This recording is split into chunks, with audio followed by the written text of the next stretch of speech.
The sound of breaking glass filled the Jonathan mansion in Chicago. It was not just noise, it was pain.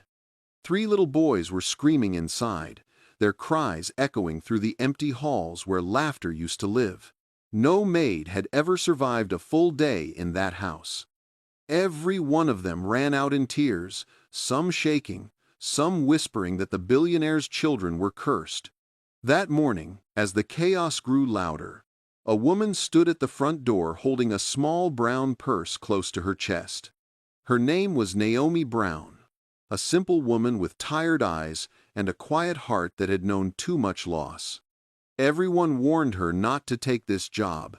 They told her those children were wild, angry, and broken beyond repair. But Naomi didn't turn back.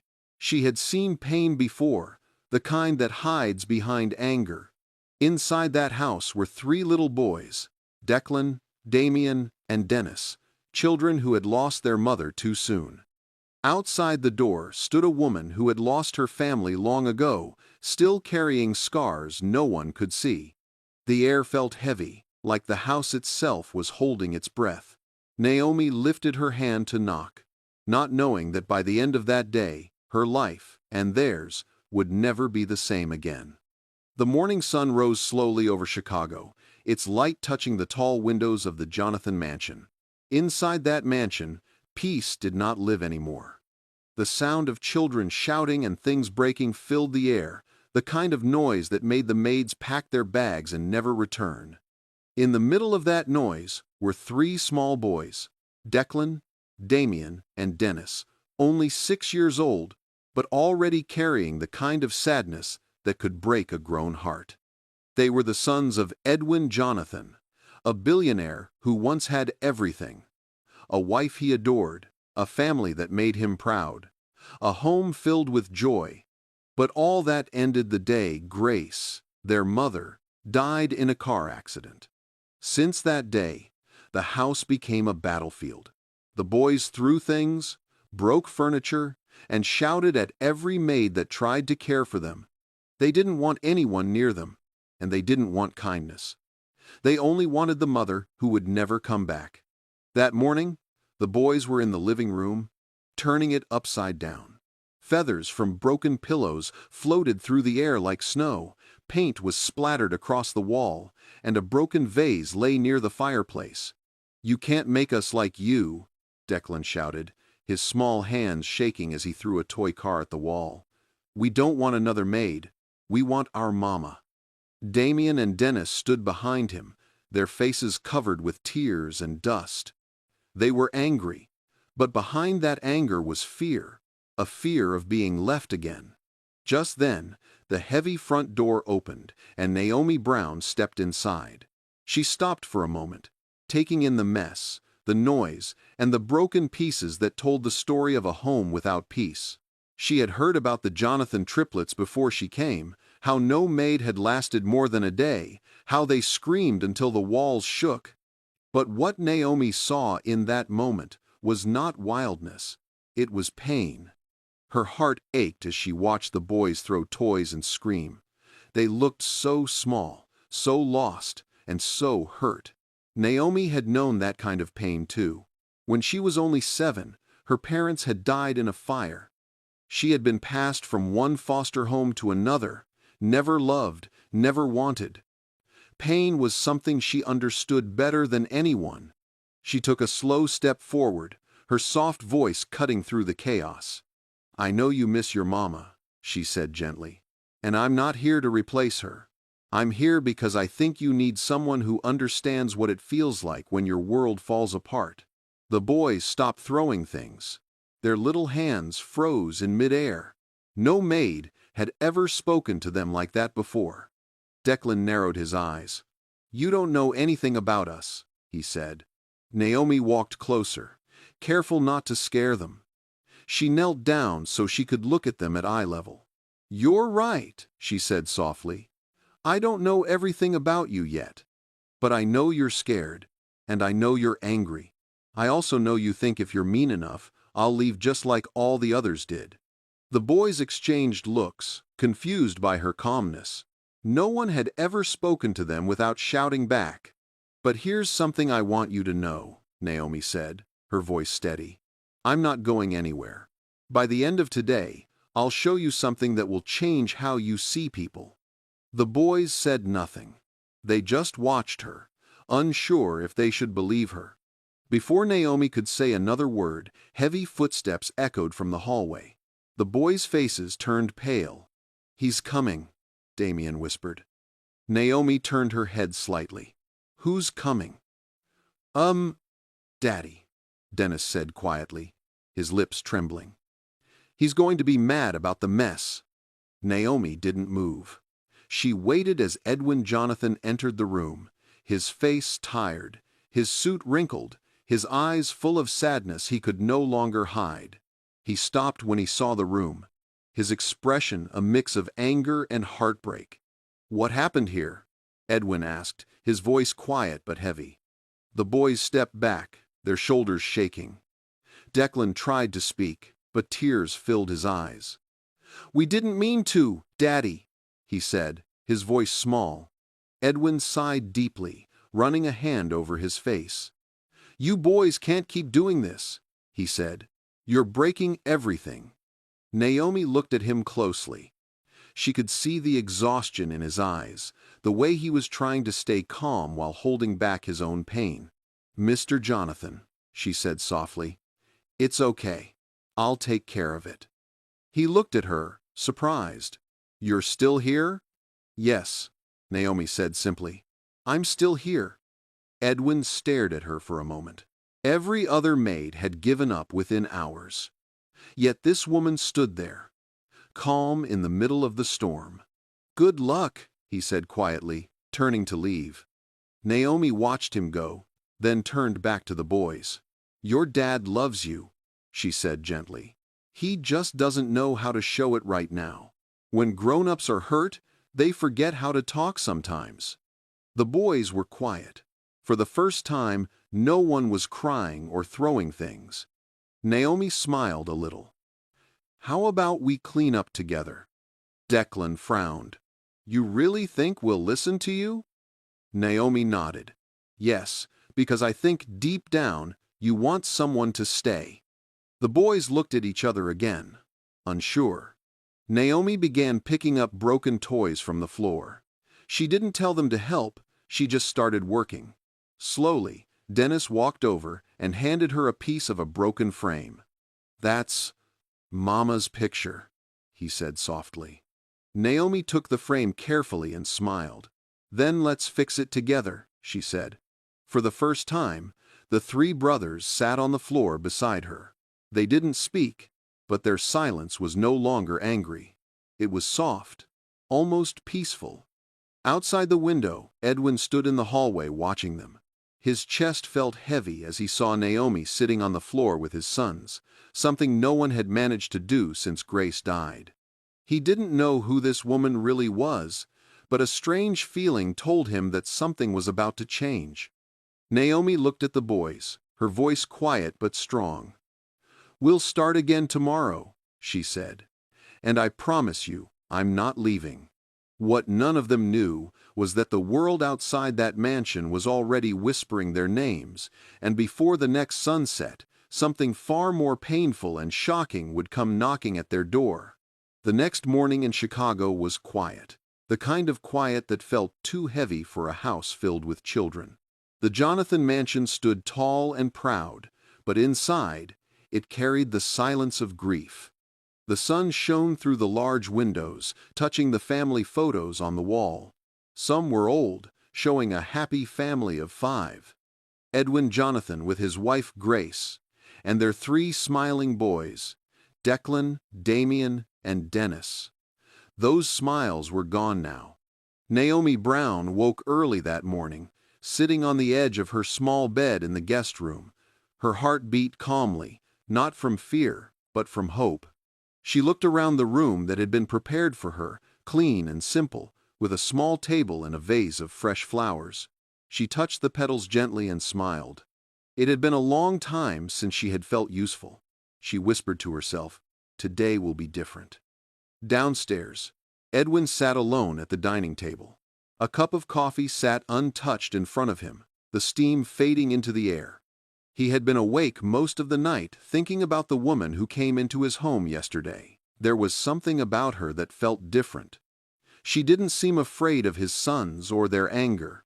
She looked at them like she saw something he had forgotten to see, their pain. When Naomi walked in, Edwin looked up, surprised. "You are awake early," he said quietly. Naomi nodded with a small smile. "Children learn more from what they see than what they hear, Mr. Jonathan. If they see peace, they will want to be peaceful too." Edwin watched her as she moved around the kitchen, calm and sure. She tied her apron and began to make breakfast.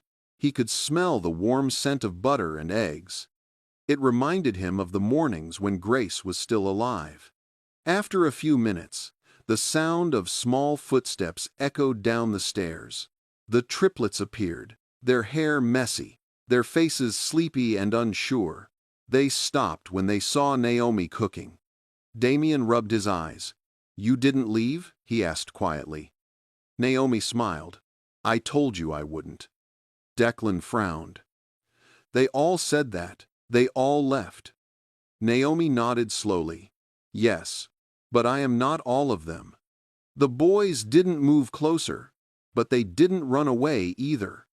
She turned back to the stove and said gently, "I made pancakes, but I don't know if they're any good. I might need 3 honest judges to tell me." Dennis whispered, "We can try them." Naomi turned around, her smile gentle. "Then come sit down. We can eat together." One by one, the boys sat at the table. Edwin watched from his chair, still quiet, still unsure how this woman was doing what no one else could. The boys ate slowly, looking up at Naomi now and then. Declan finally said, "You don't act scared." Naomi looked at him softly. "Why would I be scared?" "Because people say we're bad," Damien said, his voice low. Naomi put down her fork. "You are not bad, sweetheart. You are hurting, and sometimes hurt makes people do things they don't mean." The boys went silent. The air felt heavy, but safe. Edwin watched Naomi carefully. Her words were simple, but they touched the boys in a way that nothing else had. When breakfast was done, Naomi asked, "Can I show you something?" The boys looked at her curiously. "What is it?" Declan asked. Naomi went to her bag and pulled out a small photo. It was old and worn. She held it out to them. "This was me when I was your age," she said softly. "My mama and papa were gone, and I used to sit alone wondering why they left me. I thought if I didn't care about anyone again, I would never feel pain." Dennis looked at her closely. "Did it work?" Naomi smiled sadly. "No, it made me lonely, and I learned something important, that love is still worth it, even when it hurts." The boys stared at the photo for a long time, then quietly handed it back. Something in their faces had changed. The anger was still there, but it was softer now. Before Naomi could say more, the phone in the hallway rang. Edwin stood up quickly to answer it. He spoke for a few minutes, then his face turned pale. When he came back, he looked shaken. Naomi noticed it instantly. "Is everything all right?" she asked. He shook his head slowly. "That was my assistant. She said a local news station is preparing a story about us, about my sons. They found out that 17 nannies quit. They are going to air it tonight." Naomi's hands froze on the table. "What kind of story?" Edwin's voice was tired. "They called my children dangerous. They said I lost control of my home. And they might mention you too." The boys looked frightened. Declan whispered, "Are they going to talk bad about us on TV?" Edwin could not answer. He didn't want to lie, and he didn't want to tell the truth either. Naomi stood up slowly. "Mr. Jonathan, you can't let them control your story. The world doesn't know what's happening inside this house, but I do. These boys are not dangerous. They are broken, and they are trying to heal." Edwin rubbed his forehead. "Even if I tell them, they won't care. They want a story, not the truth. Naomi's eyes softened. Then let the truth speak for itself. People might talk, but what matters is what these boys see. If they see us standing together, they will learn not to be afraid of lies. Edwin looked at her, unsure if she was brave or just naive. "You really believe that?" he asked. Naomi smiled faintly. "I have to. I promised them I wouldn't leave." That evening, the boys sat close to Naomi while the TV played in the background. The story began just as Edwin feared. The headline read, "Billionaire's triplets drive away 17 nannies. Are the Jonathan children out of control?" The boys stared at the screen, their small faces filled with fear. "Daddy," Dennis whispered, "they're calling us bad again." Naomi put her hand on his shoulder. "No, sweetheart, they are wrong. They don't know you like I do." The reporter spoke again, showing interviews with former nannies who called the boys difficult and wild. Each word cut deeper into their little hearts. Declan looked down, whispering, "Maybe they're right. Maybe we are bad." Naomi turned to him quickly, her voice strong but kind. "Look at me, Declan. You are not bad. You are brave. You are trying to survive something no child should have to face." The room went silent. Even Edwin felt a lump rise in his throat. Naomi continued softly. "Sometimes the world says ugly things about people it doesn't understand. But what I see when I look at you is hope." For the first time that night, Declan's eyes softened. He moved closer to her, resting his head on her arm. Damien and Dennis followed, their small hands gripping her sleeves. Edwin sat back, watching in quiet disbelief. The woman who had walked into his broken home 2 days ago was already rebuilding what grief had destroyed. What none of them knew was that this news story would not be the end of their troubles. It was only the beginning of a storm that would test every promise Naomi had made. Morning came again in Chicago, but the peace Naomi Brown felt the night before was gone. The news story about the Jonathan family had spread everywhere. Strangers on the internet were calling the triplets spoiled, others said they needed to be sent away. Some even said Edwin Jonathan was an unfit father who cared more about his money than his children. Naomi sat by the kitchen window, staring at the headlines on her phone. Her heart felt heavy, not because of the words, but because of what they could do to the boys. She could already imagine Declan reading them one day, thinking every cruel comment was true. She placed the phone down and whispered softly, "Not while I'm here." The sound of footsteps made her look up. Edwin entered the kitchen, his face pale and tired. His phone had not stopped ringing since sunrise. Reporters were waiting outside the gate, and investors were calling non-stop. The story was spreading faster than he could stop it. He sat down, rubbing his forehead. "I tried to call the station. They won't take it down. They said it's news, not gossip." Naomi poured him a cup of coffee and placed it gently in front of him. "You can't fight lies with anger," she said softly, "but you can fight them with truth." Edwin sighed. "The truth doesn't sell papers, Naomi. Pain does. That's what the world wants to see." Naomi looked at him, her eyes calm. "Maybe, but we can still choose to show them something different." Before Edwin could answer, the kitchen door opened, and the triplets came running in. Their faces looked tired, their eyes red. Declan held a small drawing in his hand. "Daddy," he said quietly, "are we really bad kids like the people on TV said?" The question cut Edwin like a knife. He opened his mouth to speak, but couldn't find the right words. He looked at Naomi helplessly. Naomi got up from her chair, knelt in front of the boys, and spoke softly. "Listen to me, all of you. What you saw on TV isn't the truth. The people talking don't know your hearts. They don't know how much you miss your mama, or how hard you are trying." Damien wiped his nose with his sleeve. "But everyone thinks we're bad," he said. "Even the teachers at school will see it." Naomi touched his shoulder gently. "If people believe lies, That's their mistake, not yours. You can't change what others say, but you can show them who you really are." The boys stayed quiet. Naomi looked at each of them one by one. "Do you want to show them?" Dennis frowned. "How?" "By being kind, by being patient, by showing that pain doesn't make you cruel," Naomi said. "And I'll be here every step of the way." Edwin watched her as she spoke. Every word came from her heart. He had never met anyone like her before. She didn't just talk about hope, she lived it. That afternoon, a black car pulled up at the mansion. Edwin looked out the window and frowned. "It's from Child Protective Services," he said quietly. Naomi turned to him. "CPS?" He nodded slowly. "They said they received several complaints after the news aired. They want to visit the house." Naomi's face softened. "Then let them," she said calmly. "Let them see what's real." A woman in her 50s stepped out of the car holding a clipboard. She walked up the front steps and rang the doorbell. Edwin opened the door and forced a polite smile. "Good morning. You must be from CPS." "Yes," the woman replied firmly. "My name is Mrs. Rodriguez. I'm here to assess the situation in your home and speak to your children."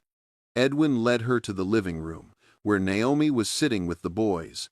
They were drawing pictures on the floor, each one trying to make something bright. The woman looked around the room carefully, noticing the neatness and calm. "Good morning," Naomi greeted warmly. "Would you like to sit down?" Mrs. Rodriguez hesitated for a moment, then nodded. She sat and opened her file. "I've read the reports and watched the news. I'll be honest, I expected to see chaos here." Naomi smiled softly. "Sometimes what people expect isn't what they find." The boys looked up at her nervously. Declan whispered, "Are they here to take us away?" Naomi shook her head quickly. "No one is taking you anywhere, sweetheart. Mrs. Rodriguez just wants to know who you really are."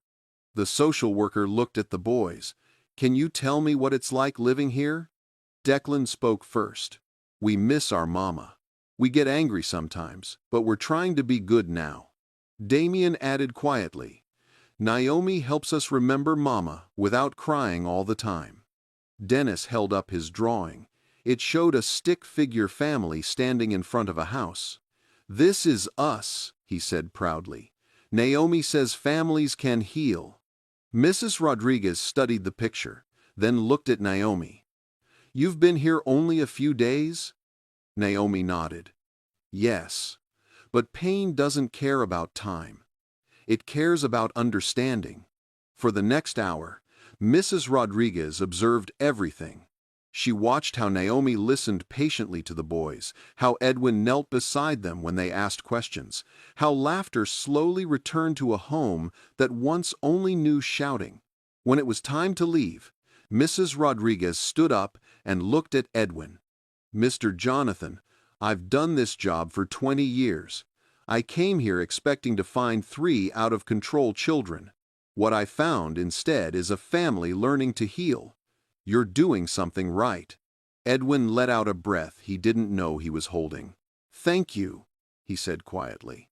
Before leaving, Mrs. Rodriguez turned to Naomi. "Whatever you're doing, keep doing it. These boys are lucky to have you." When the door closed, the house fell silent again. Naomi turned to Edwin. "See? The truth always finds its way." He nodded, smiling for the first time in days. "I don't know how you do it," he said softly. "You walked into a disaster and made it feel like home." Naomi looked at him, her eyes gentle. "Sometimes all a home needs is a little patience, and someone who refuses to give up." That evening, Naomi sat in the garden with the boys as the sun began to set. They talked about their mother, not with tears, but with smiles. Declan told a story about how she used to bake cookies that never came out right, and the boys laughed for the first time in months. From the porch, Edwin watched them. He saw Naomi sitting among his sons, her presence calm and warm. For the first time since Grace's death, he felt peace beginning to return to the house. But deep inside him, another feeling was growing, one he hadn't expected. It was the quiet pull of admiration, and something deeper he didn't yet understand. The mansion that once held only pain was beginning to breathe again. But outside those tall gates, the world was still watching, and not everyone was happy to see the billionaire's family find peace. The next few weeks in Chicago brought quiet changes to the Jonathan mansion. The loud cries that once filled the house had faded into laughter that sounded soft and real. Naomi Brown moved through the halls each morning with a calm smile, waking the triplets one by one, singing quietly as she opened the curtains. Declan, Damien, and Dennis no longer threw things or shouted.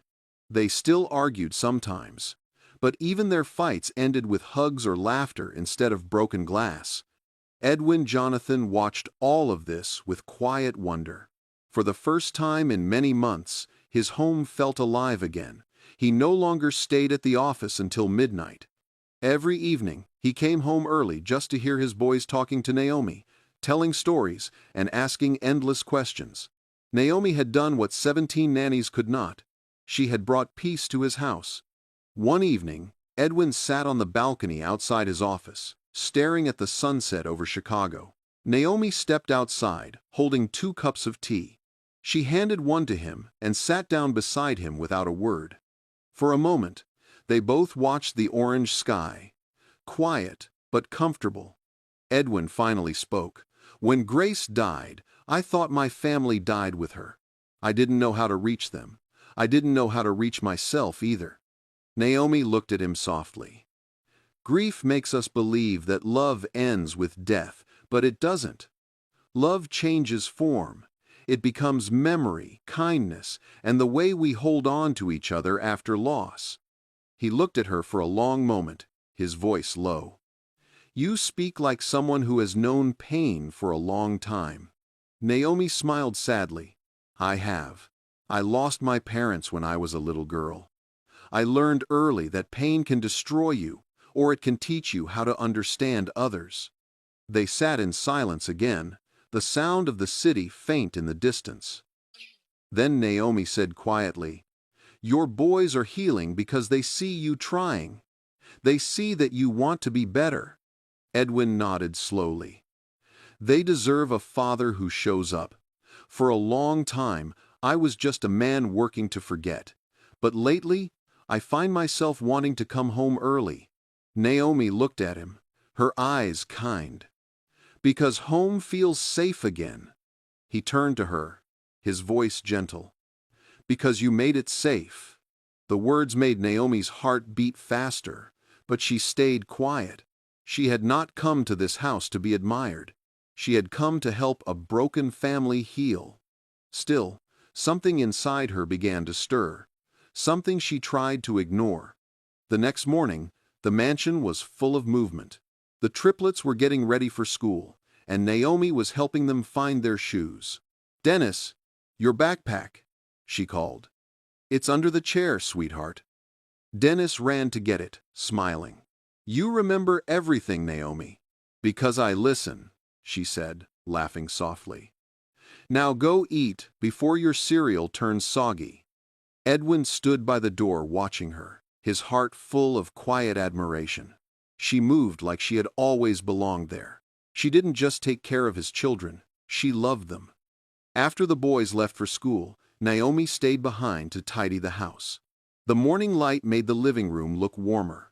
She picked up one of the framed photos of Grace that had fallen behind the piano. She dusted it carefully and placed it back on the shelf. Grace's smile was kind, gentle, the kind of smile that made you believe she had been a good mother. Naomi whispered softly, "They still miss you, and I think you'd be proud of them."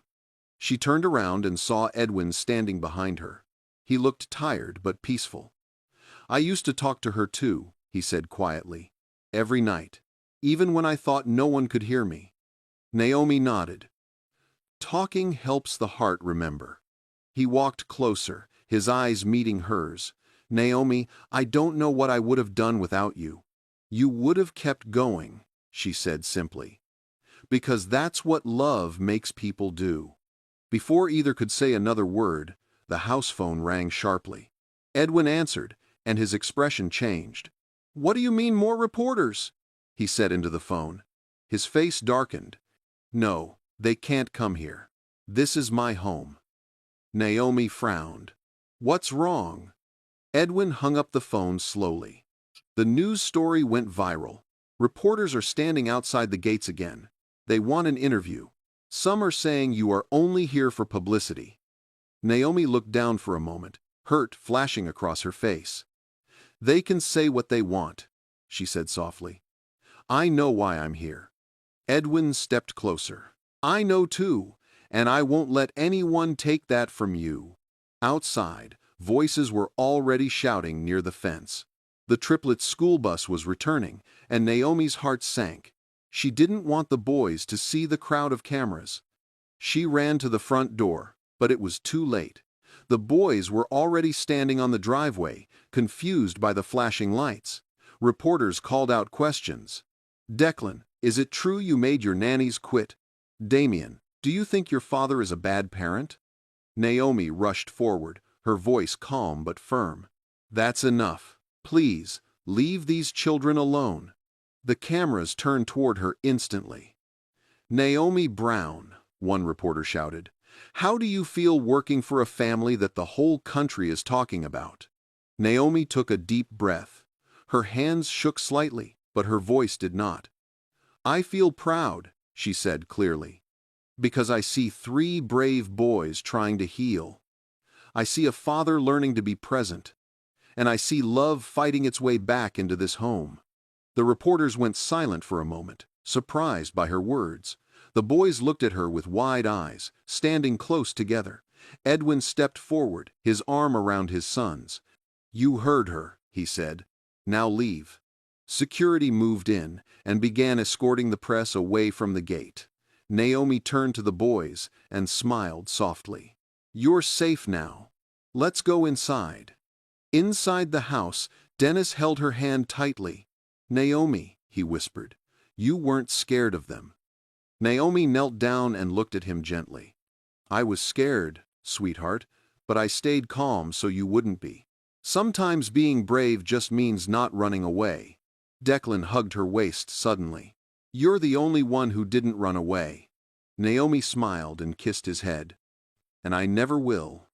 Edwin stood nearby, his eyes filled with emotion. He wanted to say thank you, but the words felt too small for what he felt.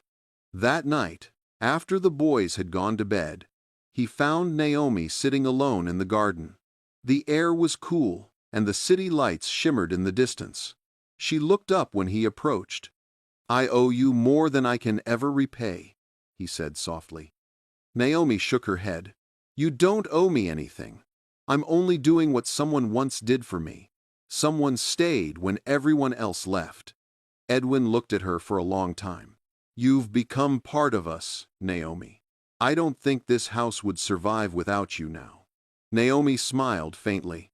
"The house would, but the people inside needed a little light. That's all." Edwin took a breath, his voice quiet. "You are that light." For a long moment, they just looked at each other under the soft glow of the garden lights. Something unspoken passed between them, something neither of them wanted to name yet. Inside the mansion, peace had returned, but the world outside still wanted to tear them apart. Naomi knew storms never end quickly. They only calm when love refuses to give up. The days after the reporters left were quiet again. But the peace inside the Jonathan mansion felt stronger than before. Naomi Brown could feel the difference in the air. The triplets laughed more, they ate together without fighting, and every evening they waited for Edwin to come home so they could tell him about their day. What once was a broken home had started to feel alive again. Naomi walked into the kitchen early that morning. The smell of pancakes filled the room as the boys helped her mix the batter. Declan cracked eggs carefully. Damien measured flour, and Dennis stood on a stool stirring the bowl with a serious face. Naomi smiled at them. "You 3 make a great team," she said softly. Dennis looked up at her. That's because you taught us how to work together." Naomi reached out and gently wiped some flour off his cheek. "I didn't teach you that, sweetheart. It was already inside you. You just needed a reason to remember." Edwin stood in the doorway watching them. He hadn't said a word, but his heart was full. The sight of Naomi laughing with his sons made something deep inside him feel new. It wasn't just gratitude anymore. It was something warm and strong, something he hadn't felt since Grace was alive. When the boys finished breakfast, they ran off to get ready for school, leaving Edwin and Naomi alone in the kitchen. Naomi began to clean the counter quietly, but Edwin spoke. "I got a call this morning," he said, his voice calm but serious. "The news station wants to redo the story. They said they want to show the truth this time. They want to film an interview here." Naomi stopped wiping the counter. "Will you let them?" "I don't know," Edwin admitted. "Part of me wants to protect the boys from more attention. But another part of me thinks it's time to show the world what healing really looks like." Naomi turned to face him. "Then we tell the truth. We show them what love can do." Later that week, the news crew returned, but this time the cameras captured a very different picture. They showed the boys helping Naomi in the garden, smiling and laughing. They showed Edwin sitting on the floor, playing board games with his sons. When Naomi spoke, her words were calm and full of grace. "I came here thinking I was just taking another job," she said. "But I found something much deeper. These boys are not broken. They are strong. And their father is not cold. He is a man who never stopped trying, even when the world thought he failed." The reporter asked, "So, what changed this family?" Naomi smiled softly. "Understanding. You can't heal what you don't understand." When the story aired that night, people all over Chicago saw the truth. The hateful comments stopped. The family that had been mocked became a story of hope. Letters and messages poured in from parents, teachers, and even children who said the story made them believe in love again. The next day, Edwin found Naomi sitting under the oak tree in the garden. She was reading a letter from one of the viewers. He sat beside her quietly. "People are calling this the most beautiful story they've ever seen," he said. Naomi looked up with a smile. "It's not a story. It's just life. Pain, healing, and love. They all belong together." Edwin watched her face for a moment. The wind moved softly through her hair, and sunlight touched her skin.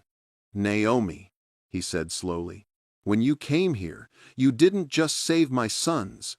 You saved me too." Naomi looked at him, her eyes gentle but uncertain. "You don't have to say that." "But it's true," he said. "I was lost after Grace died. I thought I could fix everything with money. You showed me that what my boys needed wasn't a nanny or a doctor. They needed someone to remind them how to love again." Naomi's voice was quiet. "We all needed that reminder." Edwin took her hand carefully, his touch trembling. "Naomi, I know this might sound sudden, but I can't imagine this house without you. I can't imagine our lives without you." Naomi's eyes filled with tears. "Are you sure, Edwin? You've already lost so much." He smiled softly. "That's why I know the value of what I've found." He reached into his pocket and pulled out a small box. Inside was a simple gold ring. "Naomi Brown, will you stay with us, not as an employee, but as part of this family?" Tears ran down Naomi's cheeks as she nodded. "Yes, Edwin, I will." The sound of small feet running interrupted the moment. The triplets came running into the garden, laughing loudly. "What's happening?" Declan asked. Edwin smiled and looked at Naomi. "I just asked her to stay forever." Dennis's eyes widened. "Does that mean she's going to be our mommy?" Naomi knelt down and pulled them close. "If you want me to be, then yes, I will be." The boys hugged her tightly, all three talking at once. "We want that," Damien said. "We want you to be our family." Months later, The garden where Edwin proposed became the place where they married. The triplets were the ring bearers, dressed in matching suits that made everyone laugh. They took their job very seriously, walking down the aisle with proud smiles. When it was time for the vows, Edwin held Naomi's hands and spoke with emotion. "You didn't just agree to marry me, Naomi. You agreed to love 3 boys who had forgotten how to smile. You agreed to believe when everyone else gave up. You gave us back our hearts." Naomi's voice trembled slightly as she spoke her own vow. "You and your sons taught me that family is not about blood, but about choice. You chose to trust me, and I choose to love you all, every single day." The guests wiped their eyes as the boys stepped forward to say their part. Declan spoke for them all. "We promise to be good boys, to help, and to remember Mama and Naomi both. We love you." The wedding ended with laughter, music, and tears of joy. For the first time in years, the Jonathan mansion was full of life. Years passed quickly. Naomi and Edwin welcomed a baby girl named Lily. The triplets adored her, protecting her and teaching her everything they had learned about love and kindness. Edwin's business continued to grow, but his biggest joy was his family. He started a foundation in Grace's memory, helping single parents and grieving families. Naomi began teaching others how to help children through pain, writing a book that became a source of hope for many. Every year, on the anniversary of Grace's passing, the family visited her resting place together. They brought flowers, sang softly, and talked about how much she was still part of them.